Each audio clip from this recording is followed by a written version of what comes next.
नमस्कार दोस्तों, स्वागत है आप सभी का। आज हम भारत के इतिहास का अध्ययन करते हुए सम्राट अशोक के बारे में कुछ महत्वपूर्ण बिंदुओं को देखेंगे। तो आइए देखते हैं सम्राट अशोक। देखिए, बिंदुसार का उत्तराधिकारी अशोक महान हुआ जो 269 ईसा पूर्व में मगध की राजगद्दी पर बैठा। अशोक कब राजगद्दी पर बैठे? 269 ईसा पूर्व में। और ये किसके बाद बैठे? बिंदुसार के बाद। तो बिंदुसार का उत्तराधिकारी अशोक हुए जो कि 269 ईसा पूर्व में मगध की राजगद्दी पर बैठे। देखिए, राजगद्दी पर बैठने के समय अशोक अवंती का राज्यपाल था। जब राजगद्दी पर बैठे अशोक, उस समय ये अवंती के राज्यपाल थे। मास्की एवं गुर्जरा अभिलेख में अशोक का नाम अशोक मिलता है। मास्की एवं गुर्जरा अभिलेख में अशोक का नाम अशोक मिलता है। पुराणों में अशोक को अशोक वर्धन कहा गया है। पुराणों में अशोक को किस नाम से बतलाया गया है? अशोक वर्धन के नाम से। देखिए, अशोक ने अपने अभिषेक के 8वें वर्ष लगभग 271 ईसा पूर्व में कलिंग पर आक्रमण किया और कलिंग की राजधानी तोसली पर अधिकार कर लिया। कलिंग युद्ध के बारे में सभी लोगों ने लगभग पढ़ा होगा। तो अशोक ने अपने अभिषेक के कौन से वर्ष? 8वें वर्ष लगभग 261 ईसा पूर्व में कलिंग पर आक्रमण किया और कलिंग की राजधानी क्या थी? तोसली। ये भी क्वेश्चन में पूछ लेता है। इसकी राजधानी तोसली पर अधिकार कर लिया। प्लिनी का कथन है कि मिस्र का राजा फिलाडेल्फस टालमी ने पाटलिपुत्र में डियानीसियस नामक एक राजदूत भेजा था जो कि अशोक के दरबार में आया था। प्लिनी का कथन है कि मिस्र के राजा फिलाडेल्फस ने टालमी ने पाटलिपुत्र में एक डियानीसियस नामक राजदूत भेजा था जो कि अशोक के दरबार में आया था। उपगुप्त नामक बौद्ध भिक्षु ने अशोक को बौद्ध धर्म की दीक्षा दी। अशोक को बौद्ध धर्म की दीक्षा किसने दी? उपगुप्त नामक बौद्ध भिक्षु ने। ये भी कॉम्पिटिटिव एग्जाम्स में पूछा जाता है। अशोक को बौद्ध धर्म की शिक्षा किसने दी? दीक्षा किसने दी? उपगुप्त ने। अशोक ने आजीवकों को रहने हेतु बराबर की पहाड़ियों में 4 गुफाओं का निर्माण करवाया। अशोक ने आजीवकों के रहने के लिए बराबर की पहाड़ियों में 4 गुफाओं का निर्माण करवाया जिनका नाम कर्ज, चौपार, सुदामा तथा विश्व झोपड़ी था। जिनका नाम क्या था? कर्ज, चौपार, सुदामा तथा विश्व झोपड़ी। अशोक के पौत्र दशरथ ने आजीवकों को नागार्जुन गुफा प्रदान की थी। अशोक के पौत्र दशरथ ने आजीवकों को नागार्जुन गुफा प्रदान की थी। अशोक के 7वें स्तंभ लेख में आजीविकों का उल्लेख किया गया है तथा महामात्रों को आजीविकों के हितों का ध्यान रखने के लिए कहा गया है। अशोक के 7वें स्तंभ लेख में आजीविकों का उल्लेख किया गया है और महामात्रों को भी आजीविकों के हितों का ध्यान रखने के लिए कहा गया है। नोट यहाँ हमें ध्यान रखना है, आजीवक संप्रदाय की स्थापना मक्खली घोषाल ने की थी। ये क्वेश्चन भी अक्सर पूछ लेता है। आजीवक संप्रदाय की स्थापना किसने की थी? मक्खली घोषाल ने। देखिए, अशोक की माता का नाम सुभद्रांगी था। अशोक की माता का नाम क्या था? सुभद्रांगी। तो अशोक की माता का नाम सुभद्रांगी था। अशोक ने बौद्ध धर्म के प्रचार के लिए अपने पुत्र महेंद्र एवं पुत्री संघमित्रा को श्रीलंका भेजा। ये क्वेश्चन भी अक्सर पूछा जाता है। अशोक ने अपने पुत्र और पुत्री को कहाँ भेजा था? तो श्रीलंका। बौद्ध परंपरा और उनकी लिपियों के अनुसार अशोक ने 84,000 स्तूपों का निर्माण किया था। बौद्ध परंपरा और उनकी लिपियों के अनुसार अशोक ने कितने? 84,000 स्तूपों का निर्माण किया था। भारत में शिलालेख का प्रचलन भी सर्वप्रथम अशोक ने किया। भारत में शिलालेख या पत्थर पर जो लेख लिखे जाते हैं उनका प्रचलन सर्वप्रथम अशोक ने किया। अशोक के शिलालेखों में ब्राह्मी, खरोष्ठी, ग्रीक एवं अरमाइक लिपि का प्रयोग हुआ है। अशोक के शिलालेखों में ब्राह्मी, खरोष्ठी, ग्रीक एवं अरमाइक लिपि का प्रयोग किया गया है। ये याद रखना है। अशोक ने अपने शिलालेखों में ब्राह्मी, खरोष्ठी, ग्रीक और अरमाइक लिपि का प्रयोग किया है। ग्रीक एवं अरमाइक लिपि का अभिलेख अफगानिस्तान से, खरोष्ठी लिपि का अभिलेख उत्तर पश्चिम पाकिस्तान से और शेष भारत से ब्राह्मी लिपि के अभिलेख मिले हैं।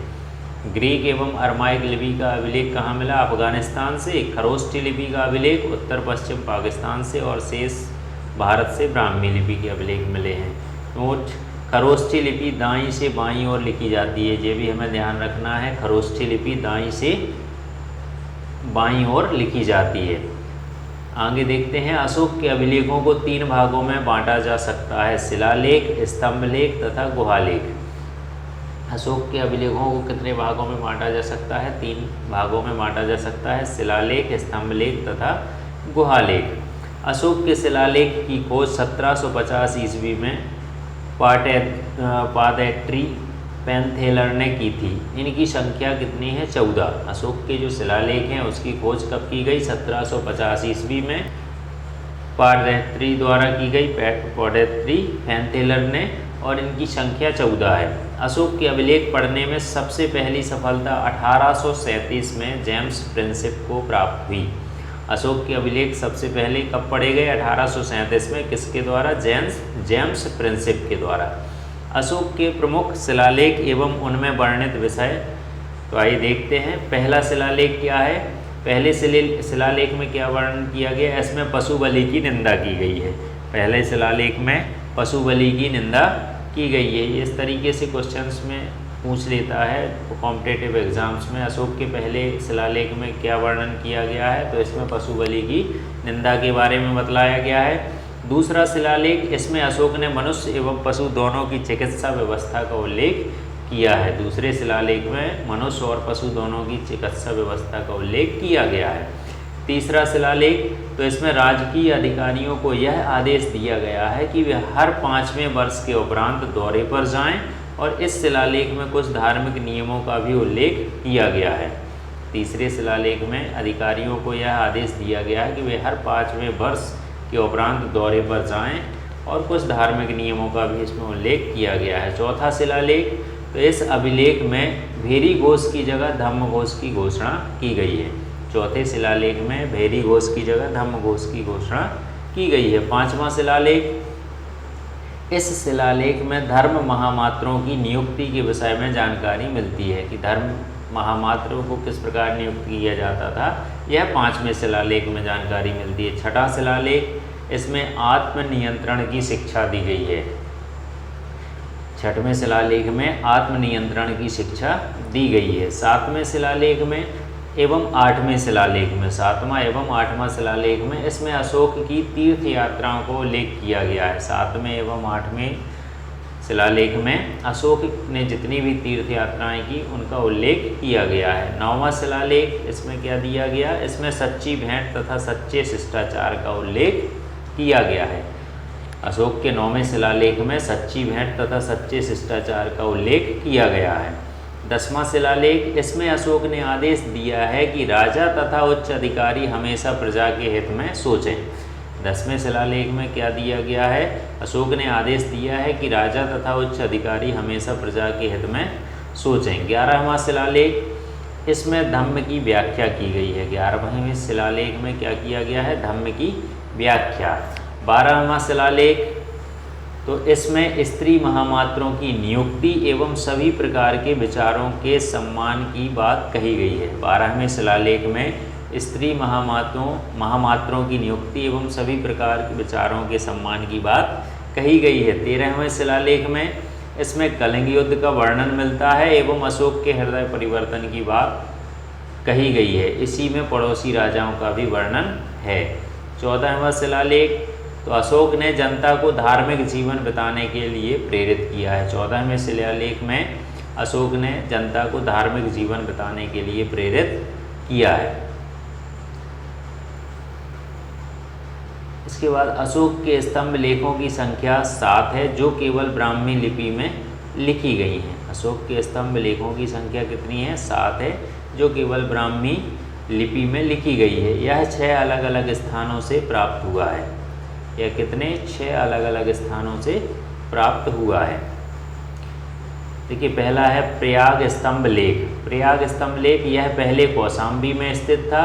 इस स्तंभ लेख को अकबर ने इलाहाबाद के किले में स्थापित करवाया। जो प्रयाग स्तंभ लेख है, यह पहले कौशाम्बी में था और इसे अकबर ने इलाहाबाद के किले में स्थापित कराया। दिल्ली टोपरा, तो यह स्तंभ लेख फिरोज शाह तुगलक के द्वारा टोपरा से दिल्ली लाया गया। दिल्ली टोपरा जो स्तंभ लेख है, ये फिरोज शाह तुगलक के द्वारा टोपरा से कहाँ लाया गया? दिल्ली लाया गया। दिल्ली मेरठ, तो पहले मेरठ में स्थित यह स्तंभ लेख फिरोज शाह द्वारा दिल्ली लाया गया।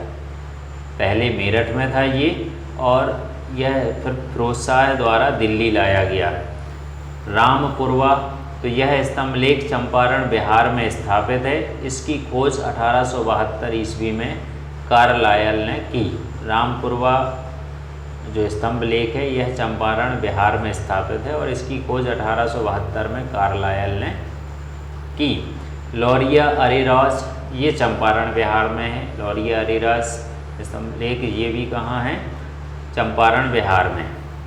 लौरिया नंदनगढ़, तो ये चंपारण बिहार में, इस स्तंभ पर मोर का चित्र भी बना हुआ है। लौरिया नंदनगढ़, ये भी क्वेश्चन पूछ लेता है किस स्तंभ लेख पर मोर का चित्र बना है, तो ये लौरिया नंदनगढ़ स्तंभ लेख पर मोर का चित्र बना है। कौशाम्बी अभिलेख को रानी का अभिलेख भी कहा जाता है, ये क्वेश्चन भी बहुत महत्वपूर्ण है।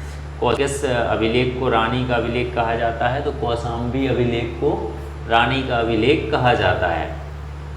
अशोक का सबसे छोटा स्तंभ लेख रुम्मीदेई है। अशोक का जो सबसे छोटा अभिलेख है वो कौन सा है? स्तंभ लेख रुम्मीदेई है। इसी में लुम्बिनी में धम्म यात्रा के दौरान अशोक द्वारा भू राजस्व की दर घटा देने की घोषणा भी की गई है। अशोक का 7वां अभिलेख सबसे लंबा है। सबसे लंबा अभिलेख कौन सा है? 7वां। प्रथम पृथक शिलालेख में यह घोषणा है कि सभी मनुष्य मेरे बच्चे हैं। प्रथम जो पृथक शिलालेख है उसमें यह घोषणा है कि सभी मनुष्य मेरे बच्चे हैं। अशोक का सार-ए-कुना कंदहार अभिलेख ग्रीक एवं अरमाइक भाषाओं में प्राप्त हुआ है। अशोक का जो कंदहार अभिलेख है, सार-ए-कुना के नाम से भी ये जाना जाता है, तो ग्रीक एवं अरमाइक भाषाओं में प्राप्त हुआ है। साम्राज्य में मुख्यमंत्री एवं पुरोहित की नियुक्ति के पूर्व इनके चरित्र को काफ़ी जांचा परखा जाता था। साम्राज्य में मुख्यमंत्री एवं पुरोहित की जब नियुक्ति की जाती थी तो इनके चरित्र को काफ़ी जांचा परखा जाता था, जिसे उपधा परीक्षण भी कहा जाता है। ये क्वेश्चन भी पूछता है, उपधा परीक्षण किसे कहा जाता है? तो मुख्यमंत्री एवं पुरोहित की नियुक्ति के समय इनके चरित्र को जांचा परखा जाता था, इसे उपधा परीक्षण कहा जाता था।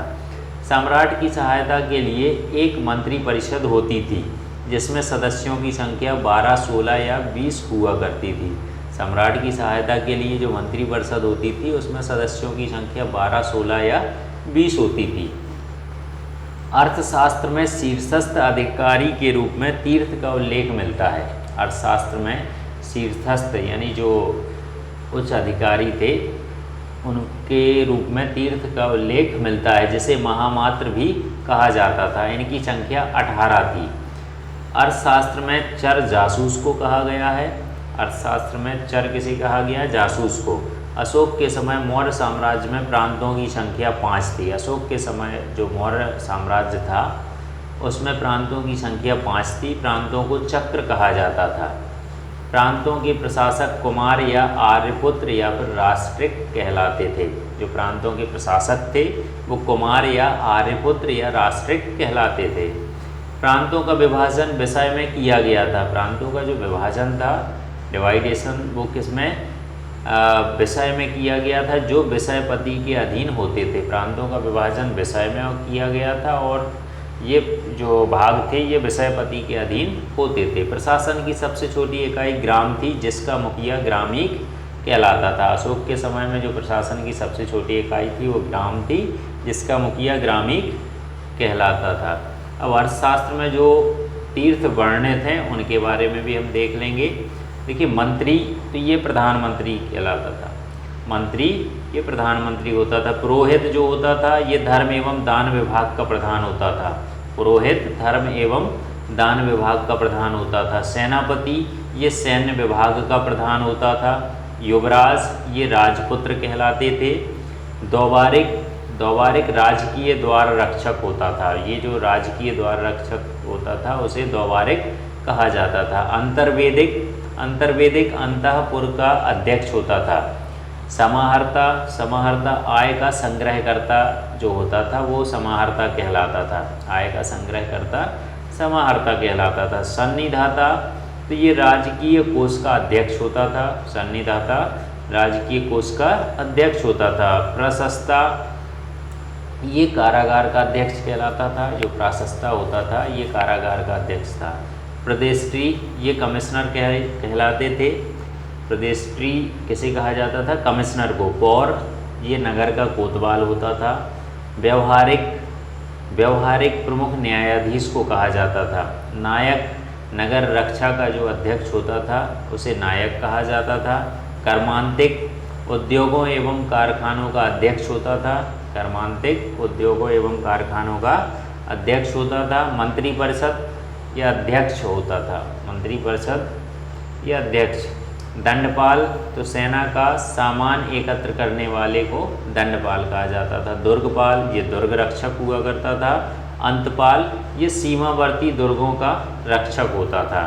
देखिए, प्रशासकों में सबसे छोटा गोप था जो 10 ग्रामों का शासन संभालता था। जो प्रशासकों में सबसे छोटा पद था वो गोप का था जो 10 ग्रामों का शासन संभालता था।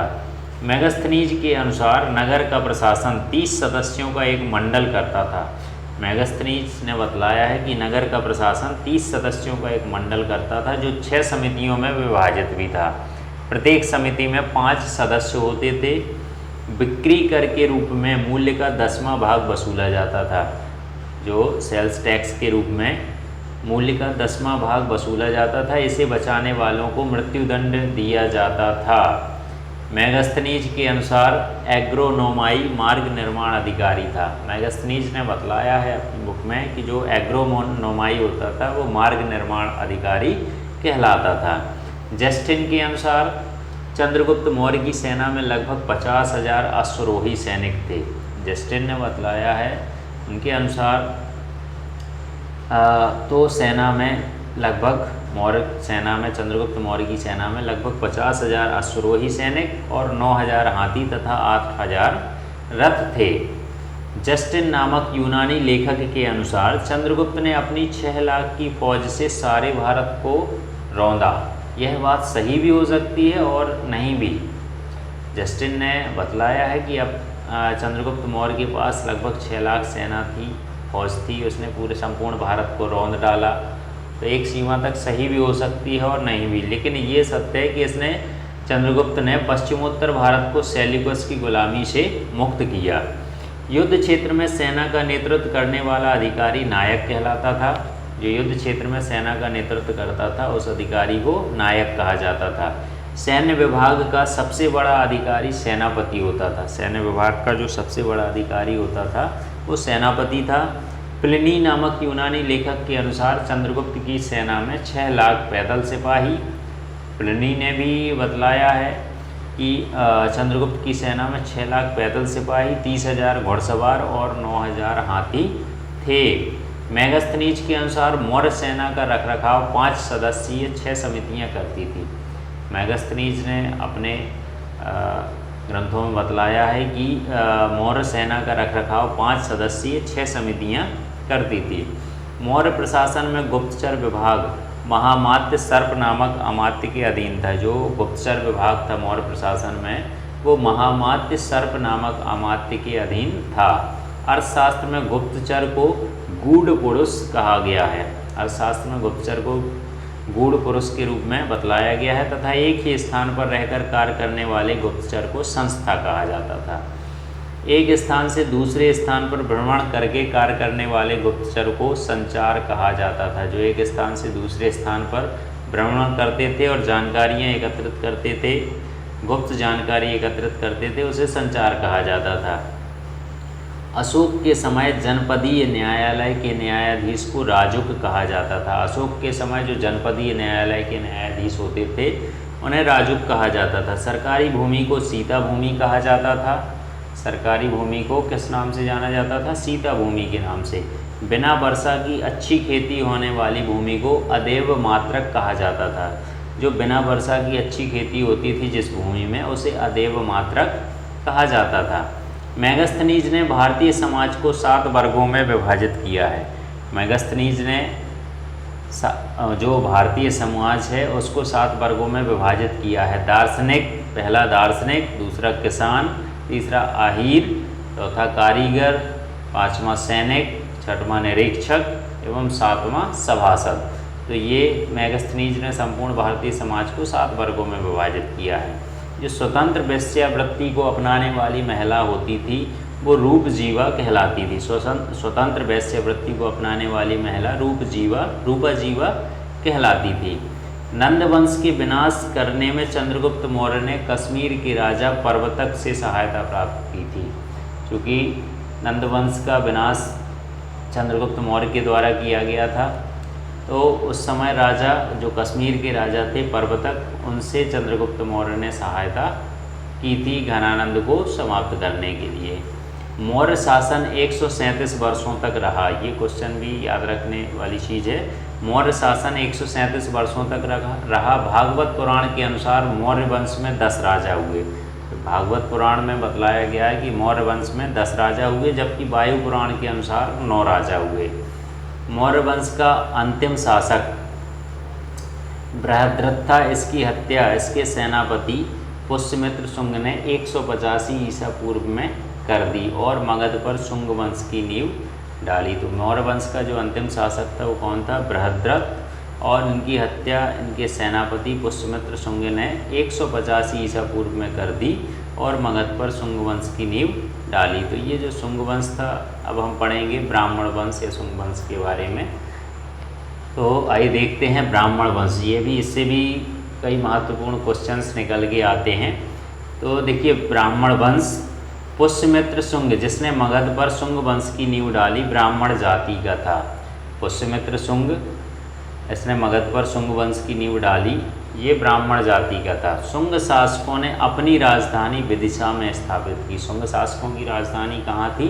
विदिशा में। इंडो यूनानी शासक मिनांडर को पुष्यमित्र शुंग ने पराजित किया। जो इंडो यूनानी शासक मिनांडर था, उसको शुंग ने पराजित किया। और पुष्यमित्र शुंग ने 2 बार अश्वमेध यज्ञ भी किया। इनके लिए पतंजलि स्वयं अश्वमेध यज्ञ करवाने के लिए आए। यानी महर्षि पतंजलि के द्वारा अश्वमेध यज्ञ करवाया गया पुष्यमित्र शुंग का। तो भरहुत स्तूप का निर्माण पुष्यमित्र शुंग ने करवाया। जो भरहुत स्तूप है उसका निर्माण भी पुष्यमित्र शुंग ने करवाया। शुंग वंश का अंतिम शासक देवभूति था। जो शुंग वंश का अंतिम शासक कौन था? देवभूति था। इसकी हत्या 73 ईसा पूर्व में वासुदेव ने कर दी और मगध की गद्दी पर कण्व वंश की स्थापना की। शुंग वंश का अंतिम शासक कौन था? देवभूति। और इनकी हत्या 73 ईसा पूर्व में वासुदेव ने कर दी और मगध गद्दी पर कण्व वंश की स्थापना की। कण्व वंश का अंतिम राजा सुशर्मा हुआ। कण्व वंश का अंतिम शासक कौन था? सुशर्मा। सिमुक ने 60 ईसा पूर्व में सुशर्मा की भी हत्या कर दी और सातवाहन वंश की स्थापना की।